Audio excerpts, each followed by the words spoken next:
नमस्कार मंडळी, मी सुप्रिया स्वागत करते एका छोट्याशा मिनी ब्लॉगमध्ये. पाठीमागे की नाही कपडे वाळत घातलेले आहे, जरा दुर्लक्ष करा कारण आता ना पावसाने तर खरंच केलेला आहे. पाऊस थांबतही नाही आणि कपडे वाळत घालायला तर जागाच नाही आहे. मस्त अशी आज ग्रे कलरची साडी वेअर केलेली आहे.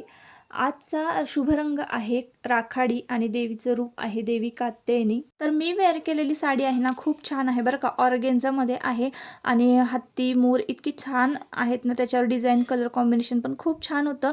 तर मी तुम्हाला आय डी सांगते, फॅक्टरी आउटलेट म्हणून एक आय डी आहे, जाऊन नक्की चेक करा. तर मी कोल्हापूरला गेले होते आणि मी त्यांच्या फॅक्टरीला व्हिजिट केलं. फॅक्टरी आउटलेट म्हणून आहे ना, खूप छान आहे.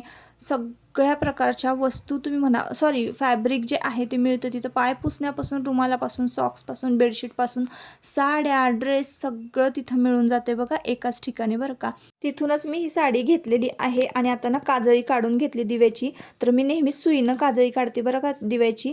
अजिबात दिवा विजत वगैरे नाही आणि काजळ ही निघून जाते. त्यानंतर निर्माल्य इथं काढून घेतलेले आहे देवीचे आणि नवीन फुलं वगैरे चढवली, माळ वगैरे बांधली. आणि त्यानंतर ना आज पाऊस जरा कमी होता तर म्हटलं चला छोटीशी का असेना आपण रांगोळी काढूया, कारण पाऊस असला की रांगोळी काढायला मिळत नाही. आमच्या तर पूर्ण घरामध्ये पाणी येतं पाऊस असेल की. अगदी पूर्ण पुढचा जो भाग आहे ना घराचा, पॅसेज तो पूर्ण ओपन आहे.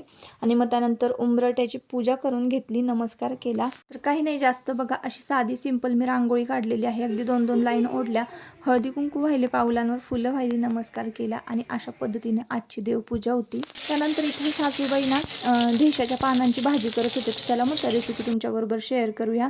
मिरची आणि लसूण तेलामध्ये छान परतून घेतलेलं आहे. आणि हा बघा अशा पद्धतीचं पान असतं. तर तुम्हाला माहिती आहे की नाही माहिती नाही, तुम्हाला ढेसे माहिती आहेत का? तर ढेशाच्या पानांची ही भाजी आहे आणि अगदी साध्या सिंपल पद्धतीनं फोडणीला घालायची, एकदम चविष्ट लागते. लसूण मिरची घालून ना छान परतून घ्यायची आणि परतल्यानंतर मग छान शिजली ना की त्यामध्ये मीठ घालायचं.